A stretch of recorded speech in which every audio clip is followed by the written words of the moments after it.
ఓం శ్రీ గణేశాయ నమః. గురు బ్రహ్మ గురుర్విష్ణు గురుర్దేవో మహేశ్వర గురు సాక్షాత్ పరబ్రహ్మ తస్మై శ్రీ గురవే నమః. మార్గశీర్ష మాసంలో విష్ణు స్మరణం గురించి తెలుసుకుందాం. భగవంతుని పట్ల భక్తి అచంచల విశ్వాసాలతో పాటు ఓరిమి క్షమ దయ దాతృత్వం అంటే సద్గుణాలను కూడా కలిగి ఉన్న భక్తులకి భగవంతుని యొక్క అనుగ్రహం ఎల్లప్పుడూ ఉంటుంది. నిత్యము విష్ణువును స్మరించాలి. కష్టంలో సుఖంలో కన్నీళ్లలో ఆనందంలో విష్ణునామం పెదవుల మీద ఎప్పుడూ పలుకుతూనే ఉండాలి.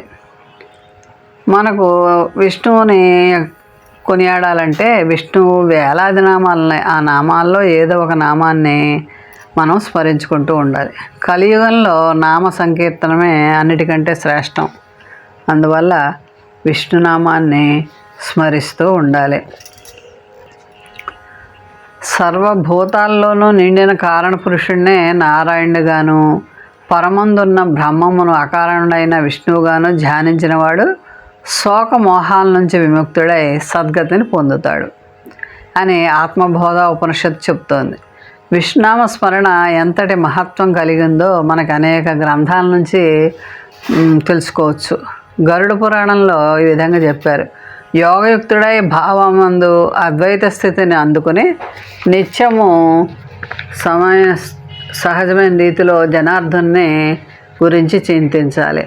అలా అచ్యుతుని ఆశ్రయాన్ని పొందినవాడు అనేకంగా హింసించగలిగేది ఏదీ లేదు.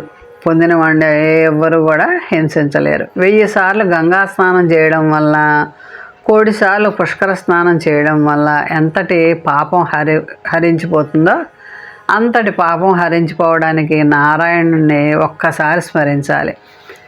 నిత్యమైన మోక్షాన్ని ప్రసాదించేవాడు శ్రీహరి తన ధ్యానించే వారికి రూపము, ఆరోగ్యము, సంపదలు, భోగాలను సైతం అందిస్తాడు. అంటే హరిని ధ్యానిస్తే ఇవన్నీ మనకి కలుగుతాయి అన్నమాట. తనను గురించి చింతించినంత మాత్రంలోనే అన్ని సమస్యలు తొలగించి హితం చేకూర్చే అచ్యుతుడు నిత్యము స్మరించాలి. లింగ పురాణంలో ఈ విధంగా చెప్పబడింది. సంసారం అనే సర్పపు కాడు తిన్న నరుడు చేష్టలు తిప్పి స్మృతి తప్పి పడి ఉండగా కృష్ణ అన్న వైష్ణవ మంత్రం చెవిన పడగానే తెరిపిన పడినవాడు అవుతాడు. మానవుడు అతి పాతకుడైన 1 నిమిషం పాటు అచ్యుతుడిని ధ్యానం చేస్తే చాలు, అతడు తపస్విగానే పరిగణలో వస్తాడు. సర్వశాస్త్రాలను ఎన్నిసార్లు తిరగేసి ఆశాంతం విచారించినా ఒకే ఒక విషయం మనకు తేలుతుంది. ఏంటి? సదా నారాయణుడే ధ్యేయంగా మానవుని ధ్యానం సాగాలని. విష్ణు పురాణంలో ఇలా చెప్పబడింది. కర్మ పరంపరల చేత వచ్చిపడే కష్టాలను గురించి విలపించడం అనేది తగని పని. భక్తితో శ్రీహరిని కీర్తిస్తే చాలు, బంగారాన్ని అగ్ని కాల్చి శుద్ధి చేసినట్లుగా కర్మానుభవం ఇట్టే కరిగిపోతుంది అన్నమాట. మానవుడు శుద్ధుడవుతాడు. పూర్ణ భక్తితో భగవంతుడిని కీర్తించి మనం మన యొక్క సమస్యల నుండి బయటపడవచ్చు. కృతయుగంలో ధ్యానం చేత, త్రేతాయుగంలో యజ్ఞం చేత, ద్వాపరమందు అర్చనల గల చేత మానవులు ఏమేమి పొందగలిగాడో అదంతా కూడా కలియుగంలో కేశవుని సంకీర్తన చేయడం ద్వారా పొందవచ్చు. మనస్సులోనే నిరంతరం జప హోమ అర్చనలతో వాసుదేవుని పూజిస్తే దేవేంద్ర పదవి వంటి వచ్చినప్పటికీ కూడా అవి కూడా అంతరాయంగానే అనిపిస్తూ ఉంటుంది. వాసుదేవుని ఎలా కీర్తించాలి అనే జ్ఞానాన్ని పొందినవాడు కీర్తించినా, పొందనివాడు కీర్తించినా అవన్నీ ఆయన చేరి తీరుతాయి.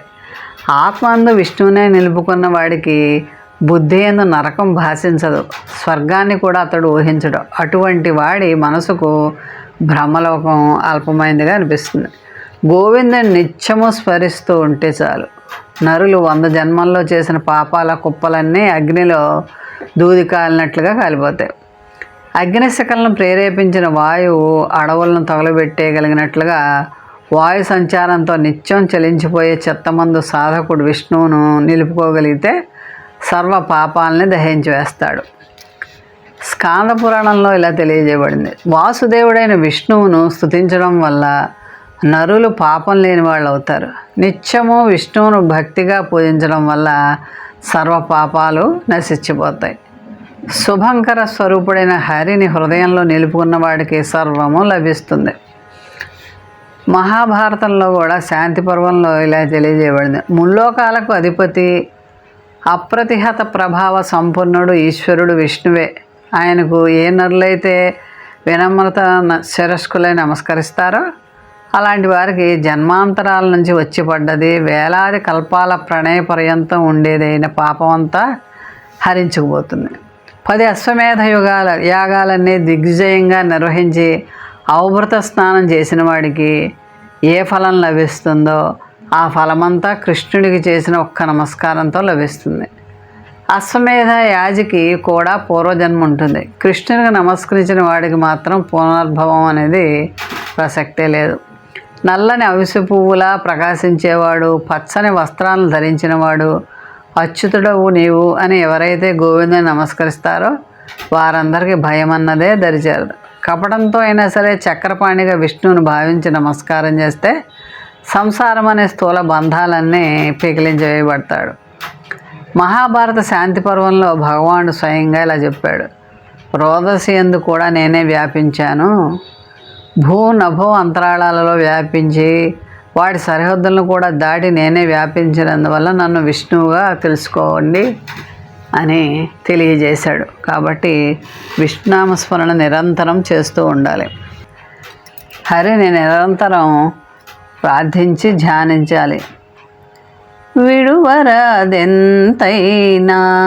వెర్రివాడనైనా నీకు కడవారు నవ్వకుండా కాచుకో నన్నును. విడువరాదెంతైనా వెర్రివాడనైనా నీకు కడవారు నవ్వకుండా కాచుకో నన్నును. జ్ఞానము నేనెరుగా అజ్ఞానము నేనెరుగా మానను విషయములు మరిగి ఎంతైనా నీ నామము నొడిగి నీ దాసుడనను కొందు దీనికే వహించుకుని దిద్దుకో నన్నును. విడువరాదెంతైనా వెర్రివాడనైనా నీకు కడవారు నవ్వకుండా కాచుకో నన్నును. అకర్మము నేరుగను సుకర్మము నేరుగను ప్రకట సంసారముపై పాటు మానను. ఒక పని వాడనై పూని ముద్రధారినైతి. ఒక పని వాడనై పూని ముద్రధారినైతి. మొకమోడి నిందుకే గోమున నేలు నన్నును. విడువరాదెంతైనా వెర్రివాడనైనా నీకు కడవారు నవ్వకుండా కాచుకో నన్నును. వెనుకగానను ముందు విచారించిగానను నినుపై దేహధారినై నీకు మొక్కేను. వెనుకగానను ముందు విచారించిగానను నినుపై దేహధారినై నీకు మొక్కేను. ఘనుడ శ్రీ వెంకటేశ కన్నులెదుట పడితి కనిపో విడువరాదు కరుణించు నన్నును. విడువరాదెంతైనా వెర్రివాడనైనా నీకు కడవారు నవ్వకుండా కాచుకో నన్నును. కాచుకో నన్నును. మోహన్వాణి ఛానల్ వారికి ధన్యవాదాలు. వినండి, వినిపించండి, వింటూనే ఉండండి. మోహనవాణి తెలుగు పోడ్కాస్ట్ వింటున్న శ్రోతలందరికీ హృదయపూర్వక ధన్యవాదాలు. వినండి, వినిపించండి, వింటూనే ఉండండి. మోహనవాణి తెలుగు పోడ్కాస్ట్ మీరు వింటున్నారు. మోహనవాణి మన మోహనవాణి కార్యక్రమాలు మీకు నచ్చినట్లయితే వెంటనే ఒక లైక్ చేయండి, అలాగే కామెంట్ చేయండి, ఎక్కువ మందికి షేర్ చేయండి. సబ్స్క్రైబ్ చేసుకోకపోతే వెంటనే మన ఛానల్కి ఇప్పుడే సబ్స్క్రైబ్ చేసుకోండి. ధన్యవాదాలు.